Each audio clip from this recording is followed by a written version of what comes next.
Welcome to the show tonight. Jim Chalmers' astonishing budget, the craziest bit of the most delusional budget I've seen from a federal government. And why this billionaire is that budget's biggest winner. But also tonight, I've got to give it to him. A brilliant zinger today from the Prime Minister. At the cost of the most sanctimonious steel politician in Parliament. Plus, vandals destroy another statue. There's some of a Premier falsely accused of a racist crime. How the police managed to give them 2 goes at it, I do not know. And the King's shocking new portrait. Plus 2 French police shot dead in France as gunmen free a Muslim prisoner. And just then, the Labour senator goes rogue and chants a call for the destruction of Israel.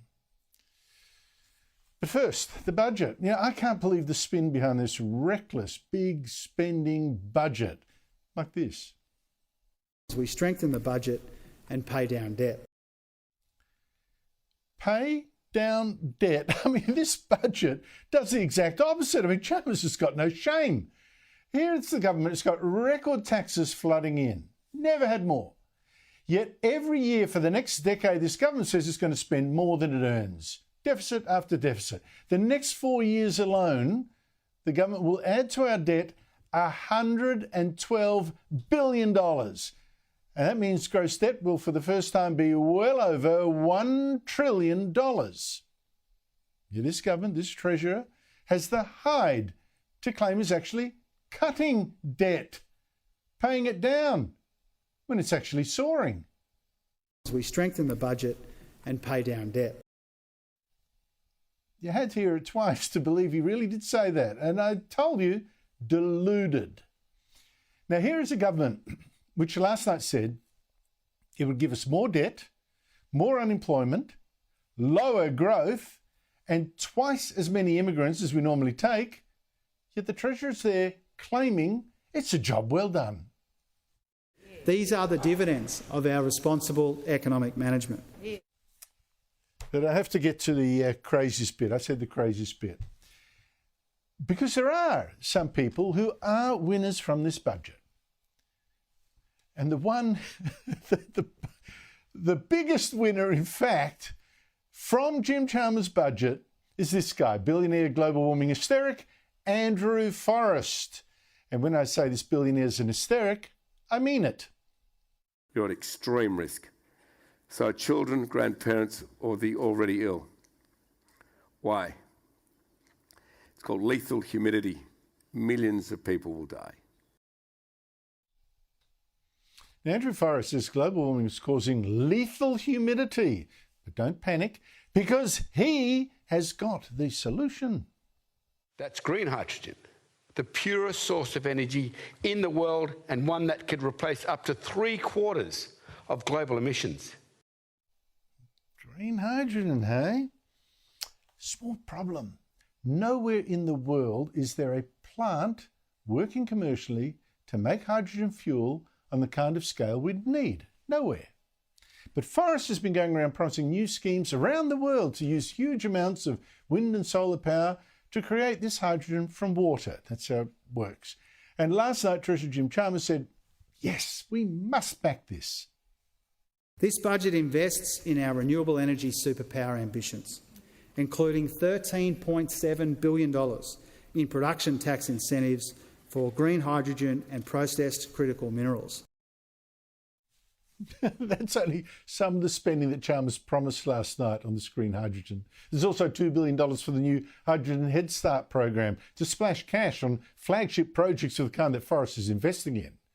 There's a hydrogen production tax incentive. That'll cost us nearly $7 billion in tax write-offs. There's billions more in the government's new Future Made in Australia scheme that's especially for green energy schemes like these. I mean, honestly, the government is betting the house, in fact, betting your house, on this green hydrogen, which Chris Bowen, the Climate Change and Energy Minister, a real evangelical, is also selling very hard. Our green hydrogen future is fundamental to that clean energy future. Now, of course, I get why the government is so desperate for green hydrogen to work. But if wishes were fishes, you know.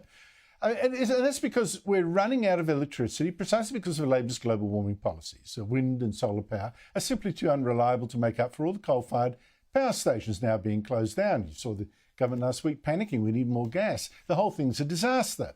But green hydrogen? You've got to ask what the government's falling for here.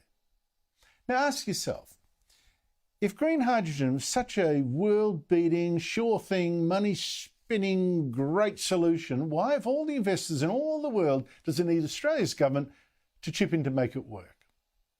And if it's that easy, why do so many of Andrew Forrest's projects to make or use hydrogen get delayed or called off with no known progress? For instance, 3 years ago, Forrest and Queensland Premier Anastasia Palaszczuk, back then, promoted Forrest's planned hydrogen project on Gibson Island to make ammonia, and they made it sound like it was already a done deal.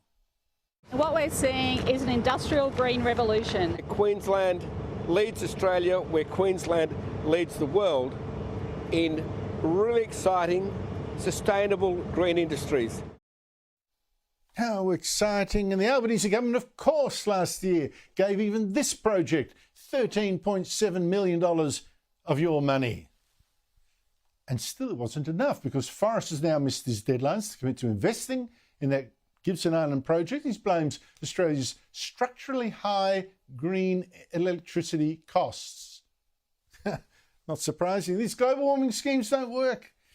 But maybe now, with Chalmers offering billions more in help, Forrest may finally calculate he could clean up by cleaning out taxpayers. Look, the whole thing's really nuts. I mean, here's the Treasurer thinking, gee, we really are running out of power. You know, light bulb moment. We really are, and we really need something green to replace fossil fuel. So far, so good. So he thinks, what should I be backing in the budget with taxpayers' money? Either nuclear power, which, by the way, is safe, it's green, already operating in 32 countries. We know nuclear works. Could back that. Or should he back Andrew Forrest's green hydrogen, a highly explosive gas, by the way, that's grossly expensive to make, difficult to pipe and transport, never been proven at scale, working commercially nowhere in the world? And last night, you saw Chalmers' answer in the budget. He's going to go for the unproven hydrogen over the proven nuclear. The government's backing hydrogen, not nuclear, unproven over the proven, and promising billions of your dollars on this Hail Mary pass to save us from blackouts. As I said, it's the craziest thing about this most crazy budget. But for voters today, the big problem with this budget actually seems to be the handouts to billionaires, including to Twiggy Forrest. Now, the big energy relief rebate we're talking about here, the government promising $300 for every single household, whether the people there are poor or mega rich. It's to cut their power bills, but for only 1 year, mind. And the opposition today had a great question for Labor, using rich Labor MP Andrew Charlton as an example, a man who moved from his $20 million home in Sydney's Bellevue Hill to go and represent the working class in Parramatta. If we take a typical Australian, let's call him Andrew, who recently had to relocate from Bellevue Hill to Parramatta for work reasons and happens to own 5 houses, including a newly acquired $12 million beach house at Palm Beach, will he be eligible to receive the rebate on all 5 houses? The Prime Minister wouldn't give a straight answer to that, perhaps not surprisingly. And out in the suburbs today, it did seem many voters don't understand this whole thing either, even if some are personally happy to get the $300 themselves. No, I don't think it's... I think it's just buying votes. It sounds like it to me. Not really. We got a solar panels at home, so it won't help us much with the energy bill. I think that this is going to be helping us a fair bit after a very tough time. Inflation is taking us to a level that has been unheard of in my situation for a long, long time. I think it was very easy just to say everyone's going to get it, but there are a lot of people that do not need a $300 rebate. A lot of people. I think it should be means tested. Why? Because I think it's unfair that we are providing money to those people who don't need it. But the opposition today seemed caught between criticising the handout, tax breaks for billionaires, but not actually wanting to stop the rich from getting their share as well. Restraint allowed us to forecast a second surplus to pay down lots of debt and to keep the pressure off inflation. We're seeing a substantial moderation in inflation in the forecasts and in the last couple of years as well, and that is largely because of how we're managing the budget, but it will also be increasingly about how we're managing the population as well. Well, that was not, in fact, the opposition leader. The smart people watching will have spotted that. Joining me is the panel, former New South Wales Labor Treasurer Michael Costa and GXO Strategies Director Cameron Milner, former Chief of Staff to Labor leader Bill Shorten. Cameron, the budget, it hasn't been well received even in the media left. What do you make of it? Well, it hasn't because it's not progressive, and that's why the media left don't like it. But listening to your own viewers and the people before, I mean, this could actually end up being a big, fat elbow bribe, this $300, because it's going to billionaires. I mean, his tax cut's already going to billionaires anyway. So the average Australian gets a $15 Big Mac meal, while the mega rich, his mates, get a bottle of Bollinger and an artisan baguette every week as a tax cut. So this guy is throwing cash in a desperate attempt to buy popularity. This guy's walking around with a fistful of 50s looking for love from the electorate. And it's a disgraceful look on the budget, and it's awful that so much money would be splurged, sprayed everywhere, in a desperate attempt by this Prime Minister to be popular. And that's all it is. Well, I've got to say, $300 will help me buy one bottle of Highland Park 18-year-old whiskey, but I can't say that I'm needing the taxpayer to help me with that one. But Michael, what do you make of the budget? It's a mediocre budget from a mediocre government and a mediocre treasurer, I've got to say. Look, this $300, the reason it's going across the board, of course, is it's not designed primarily for cost of living help for the needy. It's designed to get down headline inflation so that they can argue that inflation's coming down. That's the only reason it's designed this way. You could easily have given more money to the needy and handed back as a direct tax rebate, but this is not directed at that. It's a manipulation of headline inflation. But I don't think the Reserve Bank is going to fall for that. They'll be looking at the underlying inflation rate and the structural deficit. There's $40 billion of additional spending going in this, and I nearly choked when I just heard Jim Chalmers claim that his budget was, putting downward pressure on inflation. I don't know where he studied economics, but clearly he has a very limited grasp of the macro situation. The fact of the matter, this is an inflationary budget. It has to be by its very nature. It doesn't address the structural deficit, which is about 1%, about $30 billion. That's going to go on and on and on.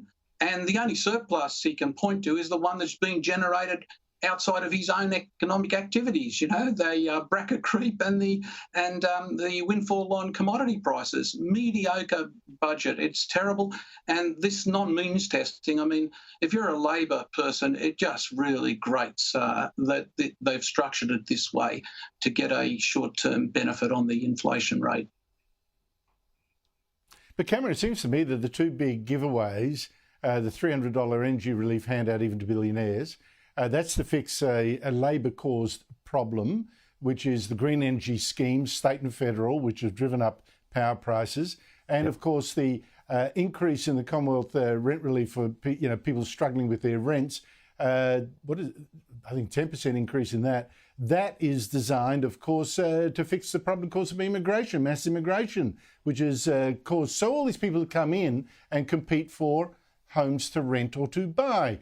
Now, but that $300 energy relief handout also strikes me as just the way to paper over this Labor disaster of a promise, that promise to cut out power bills by getting more wind and solar power. Remember this from before the election? Households will benefit by $275 on average. Reducing power prices by $275. Prices by $275. $275. $275 a year. $275. $275 a year. So the government chose to make the rebate $300, which sounds more than it's $275, but a journalist today, the Press Club, reminded the Treasurer that power prices, in fact, rose so much that even this $300 rebate will not cover the rise. Here she is and him. So based on the latest default market offers for the next year, even with a $300 rebate, the average typical household power bill will be between $275 and $727 higher than that target. So is it time now to concede that that promise can't be kept? Well, I think part of the answer to your question, Claire, is in the question itself. You are referring to a 2025 outcome based on a 2021 forecast. And we found a way to help people with their energy bills right now in 2024 when the pressure's on. Cameron, are you convinced that that $275 promise was actually just a forecast? We just heard it wrong? Not at all. And this is Labor's problem, is that the Prime Minister gets caught out lying. Our own polling said people think he's a liar. That's what people are saying out there. Look, this government's caught. They promise fiscal discipline. They promise to be restrained. This $300 rebate, the tax cuts, the money, the $40 billion, Michael, that you say has been squirted into the economy. This is the 3 a.m. fridge raid from the dieter who's gone for the mouthful of Cheese Whiz backed up with a tub of ice cream. I mean, these guys are gluttonous in terms of what they're doing with our taxpayers' dollars right now, Andrew.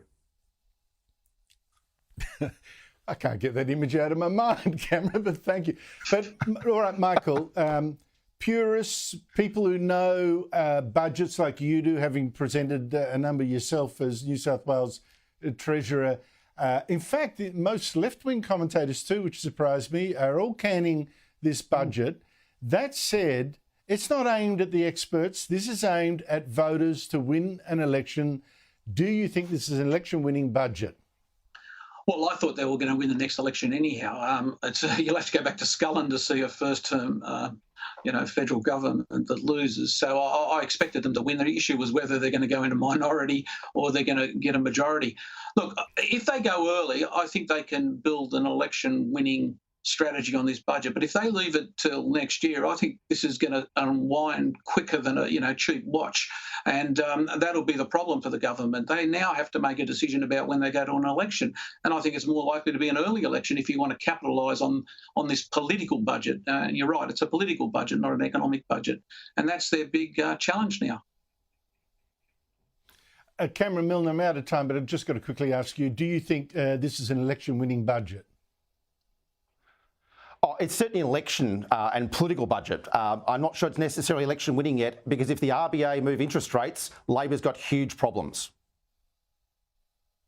That much is true. Michael Costa, Cameron Milner, thank you very much to you both.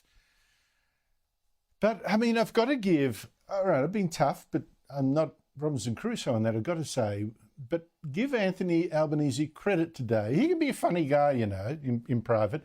And in the end, he really doesn't like Greens, or, for that matter, it seems now, sanctimonious Teal MPs, like the most sanctimonious of them all, Monique Ryan. Critical background. Monique Ryan got elected to a Victorian seat of Kooyong, you might recall, with the money of global warming crusaders. So she should have thought twice before asking Albanese this attempted gotcha today.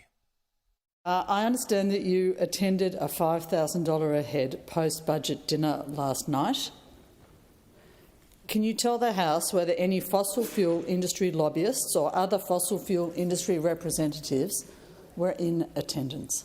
I've stood and had the great honour of being the Australian Labor Party candidate in 10 elections. During those 10 elections as a candidate for Greenlaw, I have spent less money on those 10 campaigns than the member for Kooyong did in her one.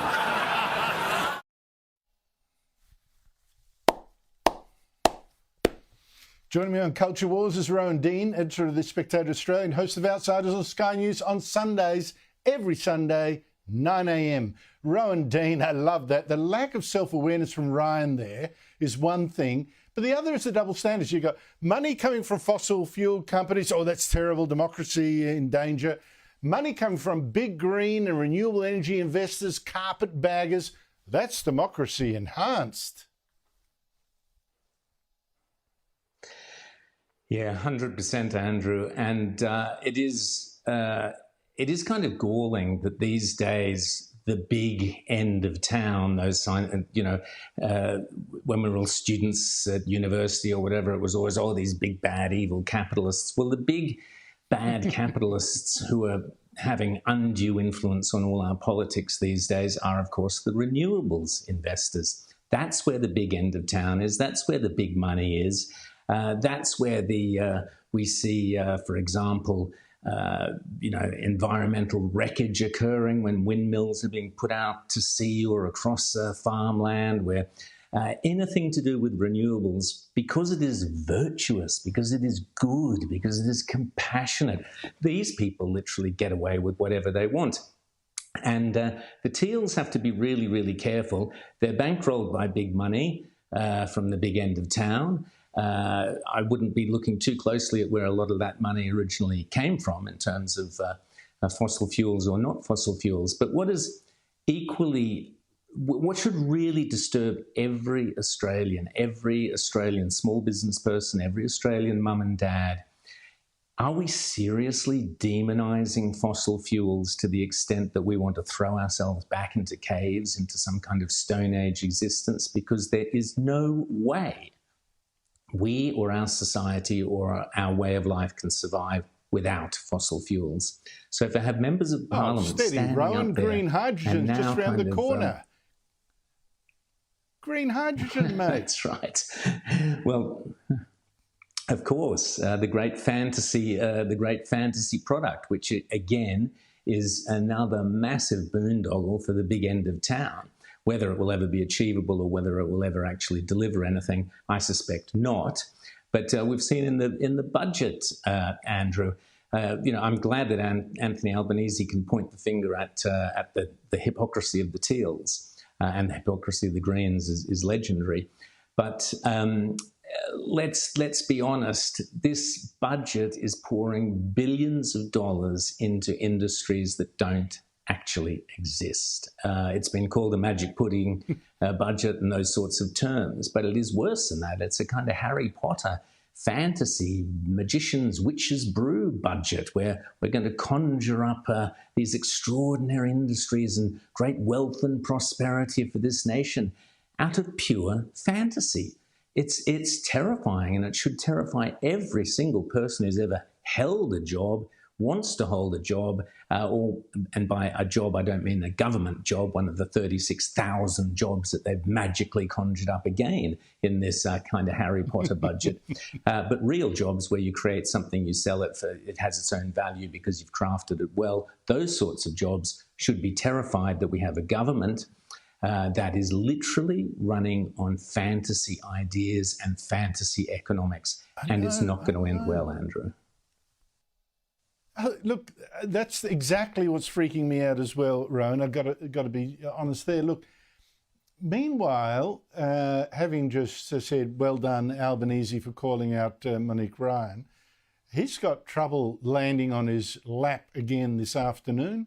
Labor's Afghan-born Senator Fatima Payman has defied Albanese and falsely accused Israel of genocide in Gaza, and then called out a known genocidal chant that Anthony Albanese says shouldn't be said, a chant for the destruction of Israel. She said, from the river to the sea, Palestine must be free. What does this tell you?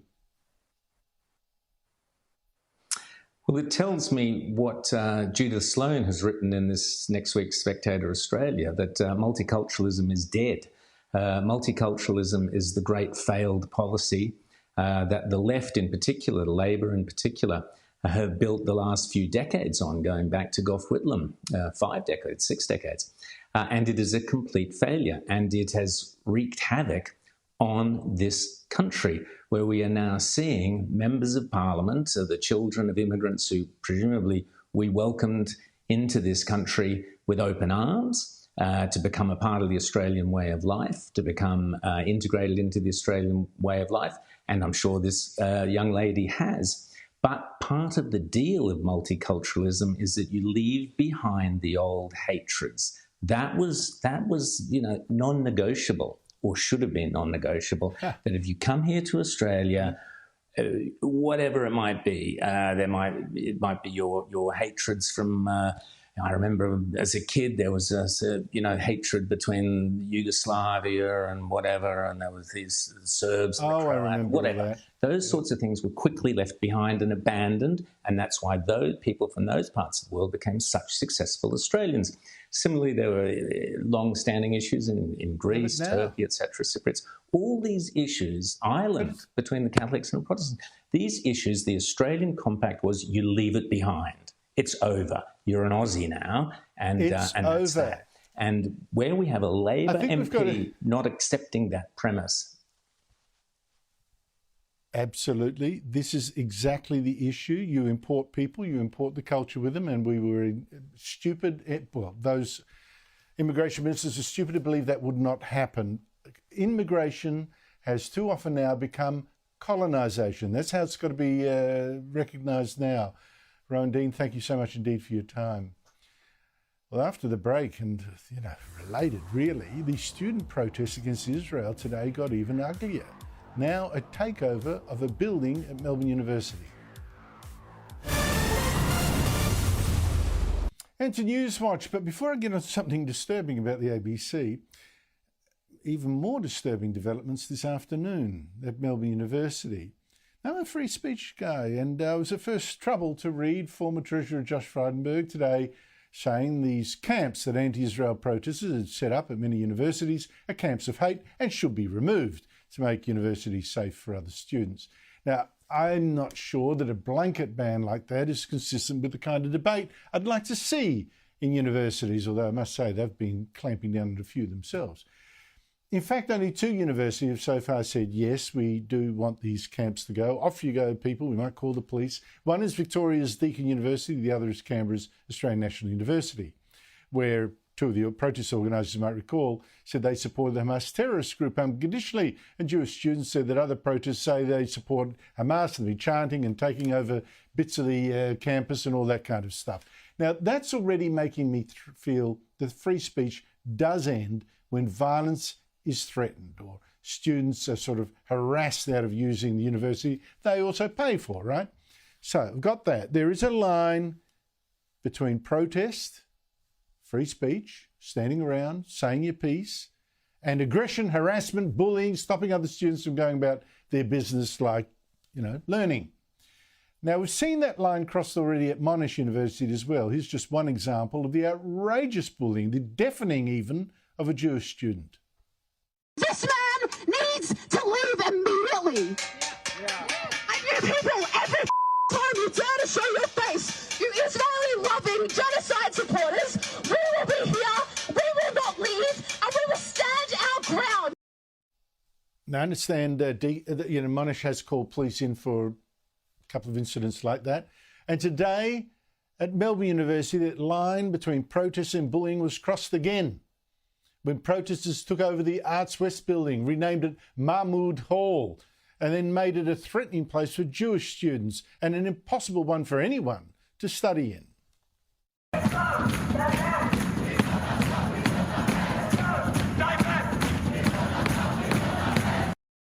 Joining me, Sophie Ellsworth, media writer of the Australian newspaper. Sophie, great to see you again after we bumped into each other at the budget lockup yesterday. Ban the student camps, yes or no? Well, Andrew, I'm all for free speech like yourself. I think it's critically important that we are able to speak our views freely in society. But when it comes to disruption of people's right to learn, they're paying to be at these universities, they should be moved on, in my view. That footage that we saw from my colleague from the Australian that she put on Twitter is appalling. This is in the Melbourne Uni Arts building. I actually studied there. I did an arts degree at Melbourne University. That is nothing short of disgraceful that they're disrupting people's right to learn. And Andrew, I don't think there should be a blanket ban, but when it comes to interfering with people's right to go about their business at university safely, freely, and to study, I think this is appalling. Yeah, look, for me, really, the issue is summed up in this image, right? You can protest on the side of the road. Don't stand in the middle of the road. One's a protest, the other is just bullying. And that is the kind of bullying I mean as well.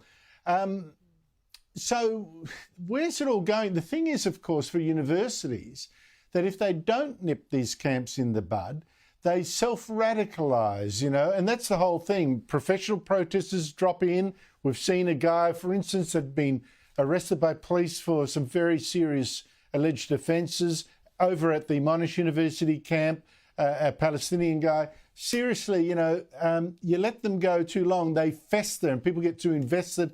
So where do you actually draw the line? Maybe, you say you can stand there, but you can't camp there. Well, Andrew, that's the million-dollar question, I suppose. Where do you draw the line?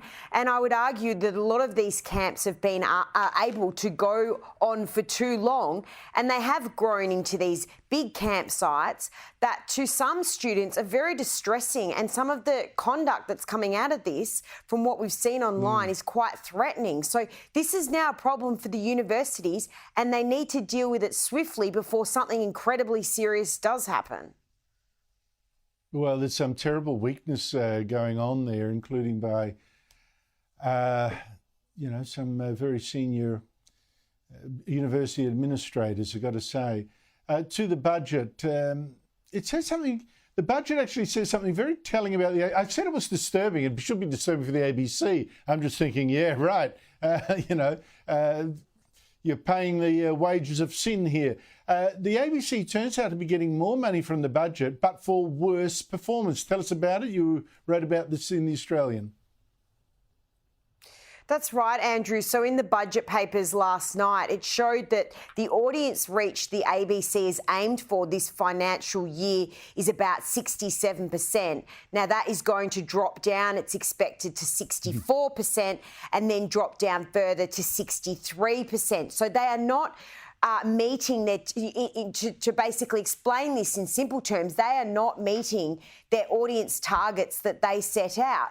But curiously, Andrew, they're getting more money. They get about $1.2 billion every year. So go figure, the ABC gets more money, but they're losing audience. And they're losing audience across television and radio, Andrew. So this is a problem for the ABC, and I think there would be many taxpayers wondering why they are getting so much money when people are turning off.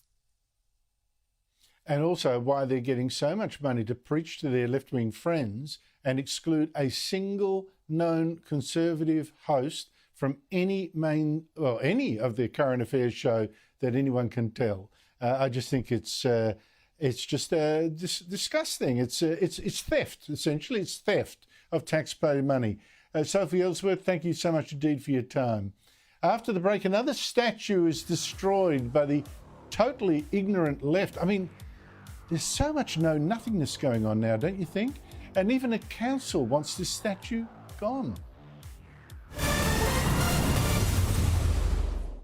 Before I get to the budget, the ignorance and the savagery of so many protesters now, got to say, many seem typically Greens voters.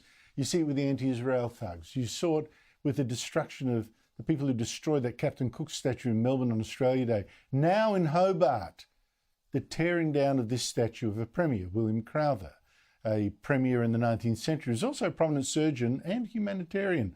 Now, the statue was first found yesterday with the legs almost sawn through, and then last night the police must have been asleep even after that. It was cut through completely. And this on the day that Tasmania's left-wing Civil and Administrative Tribunal upheld moves by Hobart Council to tear down the statue anyway. And all out of ignorance. You see, the councillors and the activists, they say, oh, Crowther had to go, that statue, because this man souvenired the skull of an Aboriginal man and sent it to London's Royal College of Surgeons. They're racist. But it seems that the claims are actually fake, or at least unproven. Crowther denied taking the skull. The statue denied receiving it. No proof. But who cares about the truth these days, right? It's all tribal. It's all tribal. It's enough that people identifying as Aboriginal had also identified Crowther as a skull-stealing, racist white guy, and the council caved. That's race politics in Australia today. All virtue signalling, few facts, and let's go and knock over something else. Joining me is Louise Elliott, business consultant, Hobart City Councillor, and Federal Liberal MP Garth Hamilton. Louise Elliott, you actually fought to save this statue on the council. Why did so many councillors cave in, do you think, to the statue smashers? Yes, that's right. I did. I was one of a few of the council elected members on Hobart City Council that fought to protect this statue. I think there is obviously a lot of pressure in today's society, and this is a real low point for Tasmania, a really sad day from Hobart in my perspective, for multiple reasons. Firstly, there's the night before last, as you saw, there was a really solid attempt to bring the statue down. They had ground through 2/3 of the statue's legs. I expressed serious concerns about the security of the statue and asked for security to be on the statue all of that night. Last night, turns out that didn't happen. And the statue is now fallen down, was now dragged to the ground with a rope and an angle grinder. It's also a sad day because, yes, the decision came back from the tribunal, that the tribunal upheld the council's decision to remove the statue, which I know a lot of people will find that completely mind-blowing, unfathomable really. But it raises a much bigger picture because obviously this statue, and I was really emotional seeing that on the ground this morning because it's so symbolic of so many things that are wrong with today's society. It seems there's a huge double standard in place where only some people's hurt and offence matters, only some people's history and culture matters, and only some people's history and culture is worth saving. I'm also really troubled about the message on there around decolonisation because it seems that decolonising is removing statues, but as I've said before, does decolonisation also mean removal of our hospitals, our education, our judicial system, our welfare system? So all in all, a really sad day and I'm gutted. And don't forget, it wasn't even the council statue to tear down or VCATs to knock over because it was raised by public subscription of Hobart people at the time. This is cultural vandalism. But Garth, I don't want to run short on talking about the budget. You have been following this, of course, as a loyal Queenslander. You notice a few more strange things about this budget that we've discussed so far tonight. Tell us about what caught your eye. Look, I think Angus and Peter have done a great job of describing the broader problems with this budget, but I want to point out just two stars in the galaxy of problems that this budget has. One, the Warrego Highway. Now, this is a 715-kilometre highway from just past Ipswich all the way out to Charleville. 715 kilometres, only 5% of that, 35 kilometres, are in a Labor seat. The seat of Blair, which is a reasonably marginal seat at the moment. Now, surprise, surprise, in the budget, we see $177 million of new funding for the Warrego. That sounds great, Andrew. It's the sort of thing people like me want to hear, except when we find out that 100% of that new funding is going to the 5% of the highway in Labor hands. It's the most blatant pure coincidence, Garth. Pure coincidence. Oh, who would have thought, Andrew? Oh, those are unworthy thoughts in your mind. Louise, surely politicians don't do that kind of, little, here, let me help you out to my side, this whiteboard stuff? Yes, surely not. But it seems that when the evidence stacks up, there is smoke and fire. It seems, but that's a pretty blatant one. But nothing would surprise me, especially under this Labor government, to be honest. No, unfortunately, I think you're right. Garth, was there anything else in that budget that you said a couple? Sadly, I have another one, and this one I'm not going to laugh about because the Department of Veteran Affairs provides an important service to veterans, making sure they get the support they need when they come back into civilian life.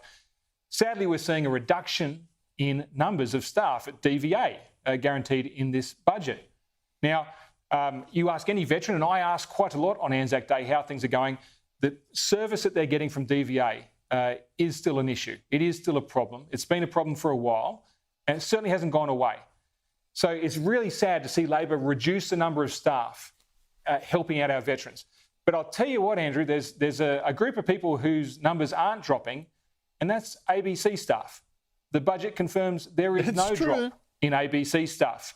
Absolutely no drop. So, when it comes to protecting their mouthpiece, the people that they're going to need to push their case in the election that's obviously coming just around the corner now, Labor want to make sure they have a full team on deck.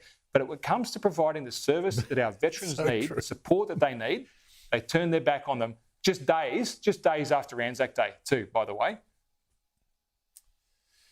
Now, Louise, obviously people who live in Tasmania do it to commune with nature because, we're talking about the forest state there.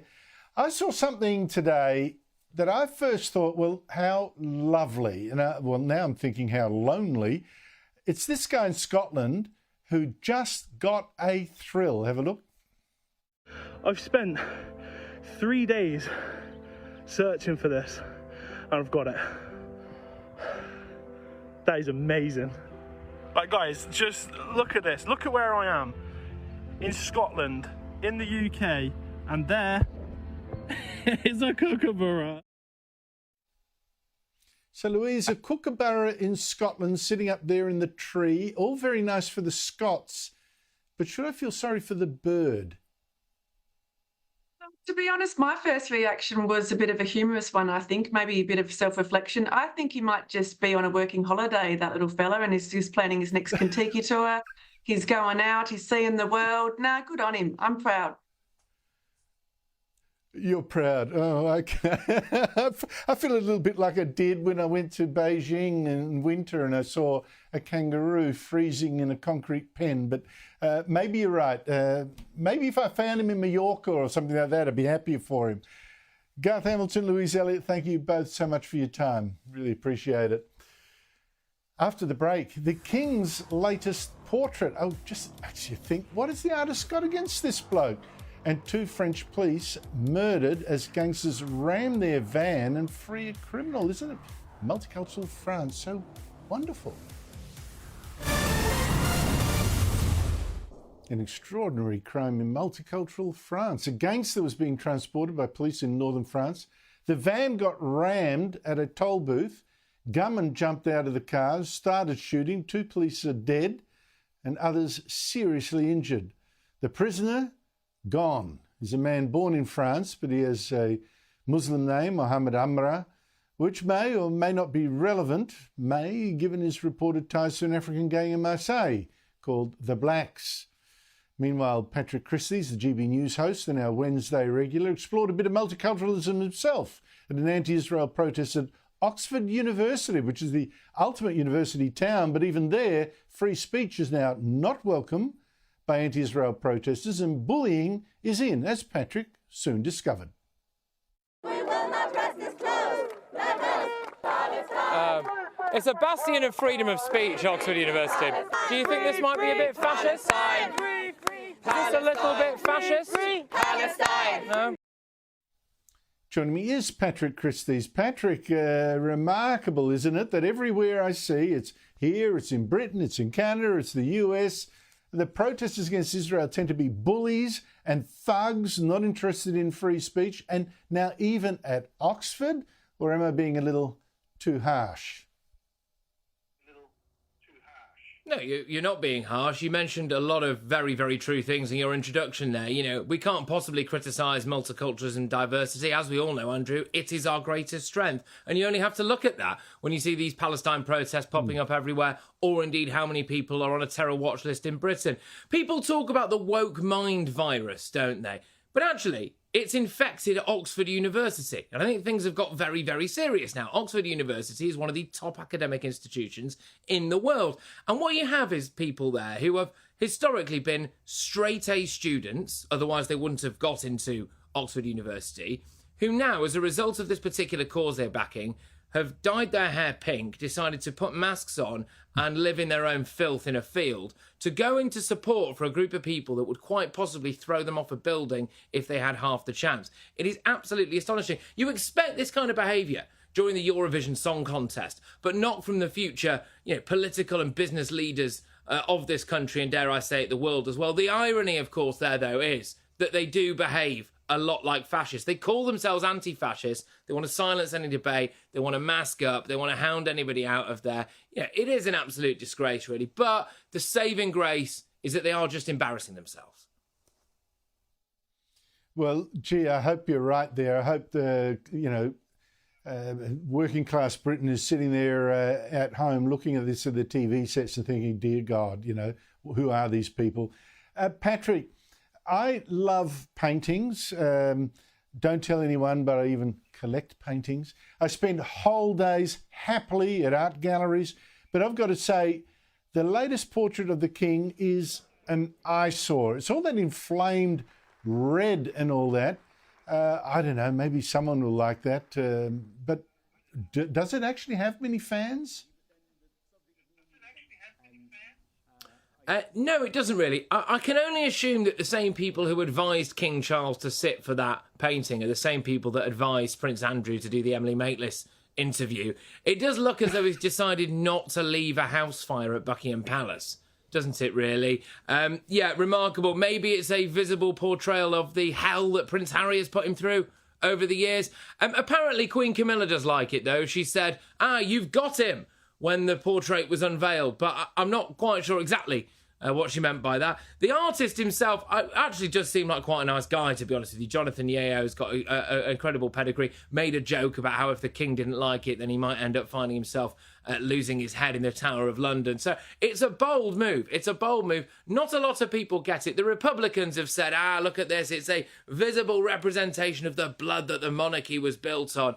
I think in reality, it is just maybe a modern twist. A lot of people are saying, look, what is wrong with tradition? You know, he is the King, after all. Why did we need to have him in blood red and, you know, kind of a towering inferno? But hey, if the King's happy, that's all that matters. Well, yeah, but the thing is so, politic and polite that he'd never say he hated it. It just wouldn't get shown anywhere.